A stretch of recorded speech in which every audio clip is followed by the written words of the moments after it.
Hi guys, so today we are going to do a coding challenge. About a year ago, Tom Scott produced a video on YouTube which talked about 7-segment displays. Now he has challenged coders, developers and engineers to work out what the longest 7-character word we can display on a 7-segment display. So we're going to do that today. We are going to use Node just like Tom did. We're going to add TypeScript so that it's a little bit more secure, and then we are going to up the level and pick a random successful word out, and then we're going to display it on our web page. So let's get cracking. Okay, so we're now ready to work on some code to work out what the longest word we can display on a 7-segment display. We are going to use Node.js, which is what Tom used, but we are going to add TypeScript onto the top of that because it allows us to strongly type our code. It's generally the done thing these days. If you're not familiar with TypeScript, head over to typescriptlang.org and you'll find that there's a lot of information about TypeScript that you can just learn about and read about. Okay, so we are going to firstly create our package.json, which will be easily done by doing npm init. And we are going to use quite a lot of the defaults because this is just a test. We're not really pushing this out anywhere into the world. So the package name, longest word is fine, version. Description, finds the longest word which can be displayed on a 7-segment display. The entry point will be index.js, which is fine. We're not going to bother testing this project because quite frankly there's no need. And then I'll put my name in for the author and the license is fine. So if we go back to our file system, we'll see that the package.json is there and you'll see it's generated us some JSON. So to get our application to work, we're going to have to pull in a few things that we actually need. So we're going to pull in TypeScript, and we're also going to pull in a package called open, but you don't need to worry too much about that for now. You'll see it in use later on. So to add the packages we need, we're going to do yarn add, and then we are going to specify the packages that we need. So TypeScript, tslint, tsnode, nodemon, and types node, and we're also going to pull in that open thing that I was just talking about. So that's going off, grabbing our packages that we need, and hopefully in a few seconds, there we go, it's done.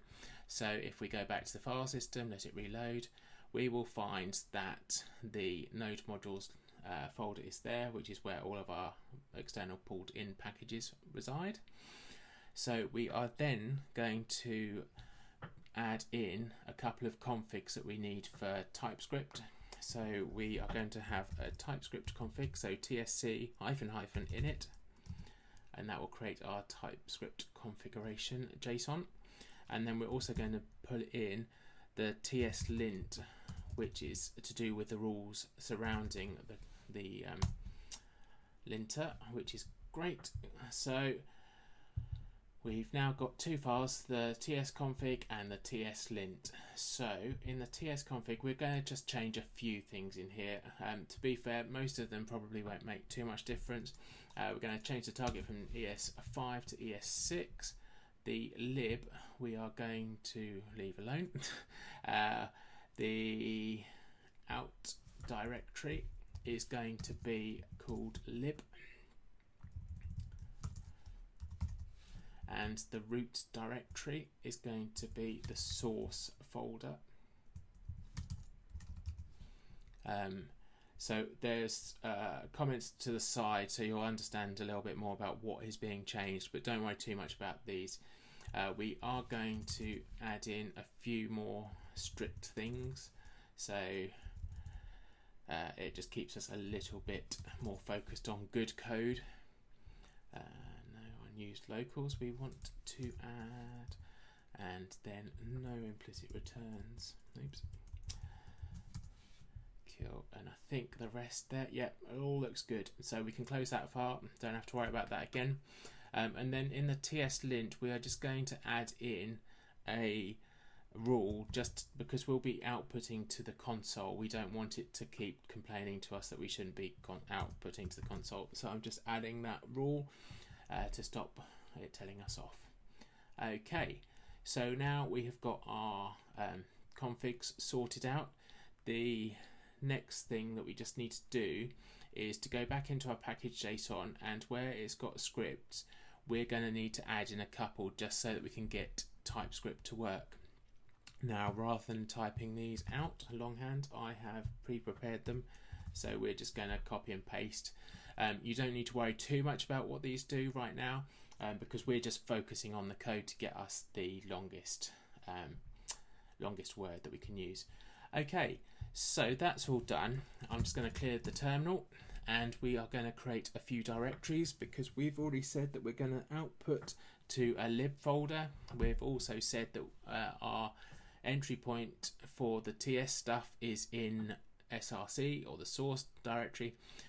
We're going to also create another couple of directories because we want somewhere to store the data, which in fact is a list of the words or the dictionary, and we are going to also create an HTML file for later in the project. So let's just create those. So make directory, and we're going to create source, and then I'm just going to concat these, or append make our HTML, and we wanted a data one, and we also need the output, so lib, oops. And if I do that, if we go back to the terminal, to the file window, we will see that we've got data, HTML, lib, and source. So for the data, I have already downloaded the list of words, which I'm just going to paste in. So now we've got our words.txt and this long list of words. I haven't vetted them at all, so there might be some weird ones. I think Tom pointed out a couple. In the HTML one, I have pre-written some files for later on. I am going to just paste them in so that we know that they're there ready, but I'm just going to close it down because we don't need to know about that just yet.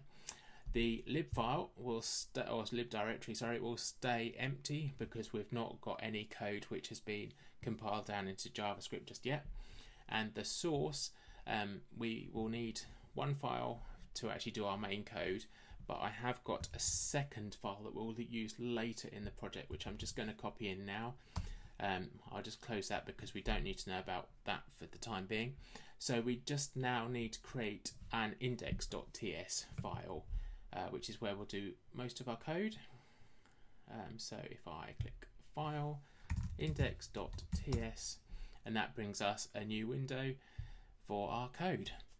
So this is the exciting bit. So we will get to work out what the longest word is. I'm also going to take it to its next level. I'm going to find out all of the combinations that we could have used instead of just one, and then at the very end we are going to output the result of the randomly selected word from our array of words to a web page. But first things first, we will set up the project and work out what the longest word could be. So we will first import the file system because we need to read this file of words.txt. So to do that, we will import fs, which stands for file system, and then we will require fs. Now the thing with TypeScript is it will complain already that I am not using this variable. So it's saying it's declared, but it's never being read, which is fine. We just have to ignore that until our code's done. If we then get a warning that we're not using something, then we need to go back and adjust our code. But for now, we don't need to worry. So we are going to firstly create a constant of the words, and that will be a string. So I'm saying that words has to be a string. So if we do file system and then read file sync, and then we'll tell the code where to go off and grab the words from. So that's this file over here, and then because that's a buffer, we will then just put toString at the end so that we know we've got some words. Again, it's underlining words because we haven't used it, but don't worry about that, we will be. So at the moment, words is just a long string of words. Now that's not very useful to us, so we want to make an array of all of those words so we can effectively loop over later on. So let's make a constant array of words, and that will be a string array, and that will be words.split, and we are going to split it by doing rn, which are the carriage return items. So now we've got our words, it would be useful to know how many words we're playing with. So we're going to console info, and we are going to say the total number of words in the dictionary is, and then we're going to say array of words dot length. Okay, so how do we get this code to display anything? So we need just to get TypeScript to compile it down to normal JavaScript, and then we need Node to run that JavaScript. So rather than doing that all on the command line, I'm going to create a configuration so we can just press one button. To do that, I just need to add Node.js, and we need to tell it where the JavaScript file we want it to run is. Now at the moment that JavaScript file doesn't exist because we haven't compiled it, but I'm going to base the JavaScript file on where I know it's going to be once we've compiled. So that's where it will be, but before launch we need to build the file. So if I click add, and then we run an npm script, and then in here we should have all the ones we added before. We are just going to click build, I'm going to press OK. Now it's going to warn us that the file does not exist, but that's purely because it hasn't been compiled down yet. So if I press OK, and then we will click the go button, and it will just double check that we're happy with that. It obviously says that it's not there. We're going to press run, and we're going to say continue anyway because we know it will exist by the time the npm run build has happened. So we're continuing anyway, and then in a few seconds, there we go. So the total number of words in the dictionary is 370,099 words. So that's pretty cool. So we know we've got enough words to loop over. Now Tom did say that there are some letters that we can't use, so we're going to basically create what's known as a regular expression to test whether any of the words we've got in that dictionary are available or are contained in that string. If they are, then we're just going to reject it. So to start with, we will make a constant of bad letters, and we're going to say that that is a regular expression type, and we are going to create those letters. Now the letters that he said were G, K, M, Q, V, W, X, Y, Z. So that means that any of those letters, when we get to our looping over the words, that any of those letters we're just going to reject. Now Tom also created a variable called longest acceptable word, and that obviously is going to be a string. And at the moment it will be an empty string, which is fine, but I want to find out basically all of the acceptable longest words. So we're going to create a constant of 7 letter words, which will be an array of strings, and it'll be an empty string to start with. So that's all good for now. So we need to work out which words are correct, which words are not. So we're going to do that using a for loop. So for, and we're going to create a constant of word of, array of words. So it's going to bring all of the words from the dictionary, and for each one of those we're going to run some sort of validation over them. So the first one will be if the word.length is less than the longest acceptable word length. So basically, if the word here is already like 7 letters, if the next one is 2, then we don't care about it. So we are going to then do an OR. If the word length is over 7, then that's no use to us either, because the display is only of 7 characters. And then we are going to say if the word matches any of these letters, then we don't want that either.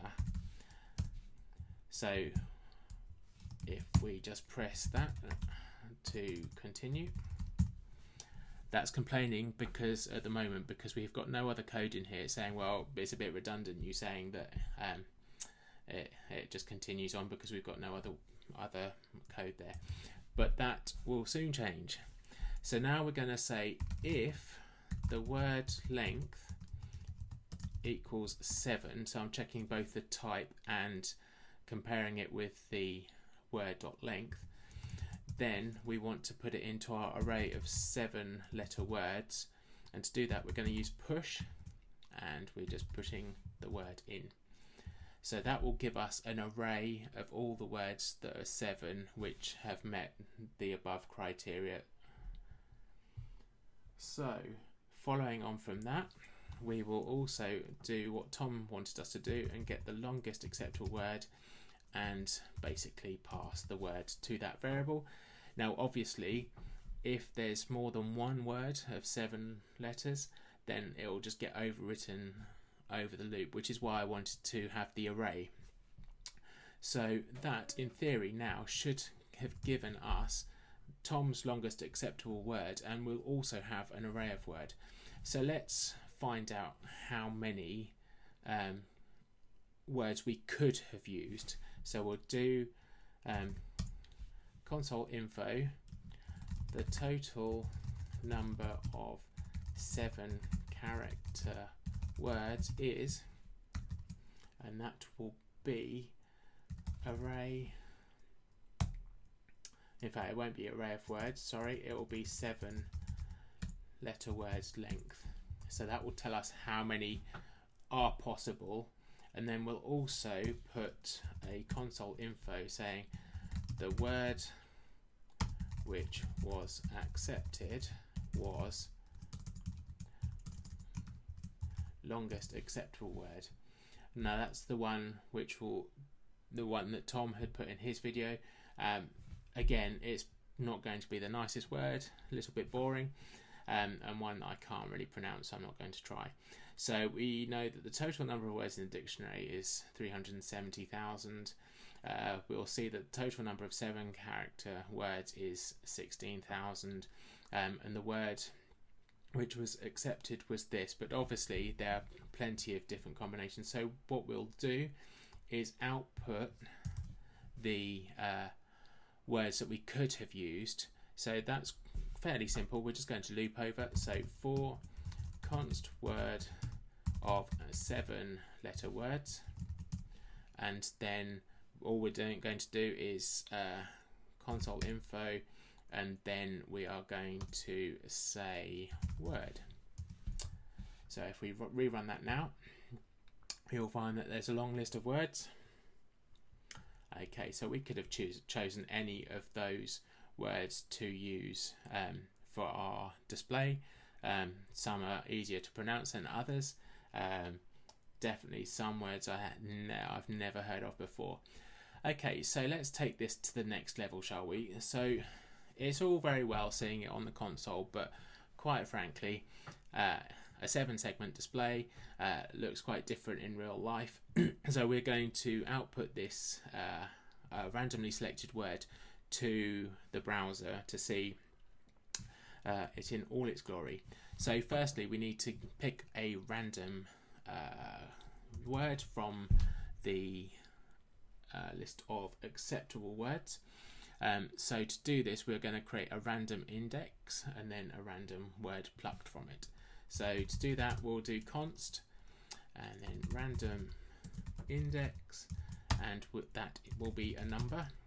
So to do this, we'll do math.floor and then math.random, and then we're going to times that by the total number of words available, and then that will get us a random number for our word, so that we can then create another constant random word, and then that will be a string, and to just grab a random one, we'll do 7 letter words, and then array accessor, and then random index. So that will get us a random word. So if we console log that out, we will say the random selected word is, and then we will use our random word, and then if we rerun this again, it's out to the console, so obviously a little bit boring, and the random word is dindled. Never heard that word before either. Right, so we've now got our longest word. We want to do something a little bit more exciting, push it to the browser and see it using a font which is a little bit more appropriate to the 7-segment display. So we are going to firstly create a HTTP port. It's just a number. It's just so that we can spin up a little server using Node to output our thing. So if I make a const HTTP port, which will be a number, and then we will say 8080. Then we will need to pull in the server script I've written in the source file, so this server thing, and we'll also need to use that open library as well, because that will help us to open the browser. So if we import open require and then open, oops, if I could spell that would help, and then we will import server from, and then that. Cool. So it's complaining just because we haven't used it yet. Same story really. So to start the server, all we're going to do is server.startServer, and then we're just going to pass it the HTTP port. I know by default it is actually 8080 anyway, but nonetheless it doesn't hurt to have it defined. And then we are going to use the open library to open our local host with that port, and then we're just going to pass the word as a query string. So now if everything has worked, we just press go, and it will load. Once it's done its business, it will load a web page with the word which is displayed on the 7-segment. We can run it again and we'll get a second word, which is hotbeds, and if we do it one more time, we will get a third word, infests. So there is one thing with this font, and it's a little shame that it didn't come up this time, but if I just change the S to an R, you'll see that the R has a diagonal, which obviously isn't on Tom's display thing, but that's not a problem because you can do an R in a 7-segment display. It's just that this font happens to use a diagonal. So all in all, I think that's not too bad a demo. We've worked out from the list of words what is acceptable and not acceptable. So we're saying we don't want any of those letters. We don't want any that are less than the current length of the longest acceptable word, and also we don't want anything above 7, purely because we've only got 7 characters to play with. We're storing it to an array, and then we're overwriting the longest acceptable word if it just happens to be an acceptable one. We've console infoed out various details just to check to see how far we've got, and then at the very end we have created a little spin up server, and we've just passed a word to a web page that I've previously written. Now in the HTML, just so we can go over some of this, there is really an index page, a couple of styles, and then just a function to be able to quickly pull the query string from the browser. So I'm grabbing the word, and then for each of those for each of the characters in the words, I am then just outputting what that letter is. So that is a simple little file just to output. The 7-segment font is available for personal use, so I will put a link in the description of where I found that. Again, all of this will be on GitHub for you to use. Again, please just don't use it commercially. The lib is the outputted JavaScript, which if you open it up, it looks a bit weird if you've not seen compiled JavaScript, but it is so much better for it to be that way. Anyway, I hope you found that really useful. I very much encourage you to do this for yourself if you're not that used to coding challenges, and feel free to put any comments in the description. In the comment section if you've got any queries or questions, or if you've done any improvements. Let me know. Cheers.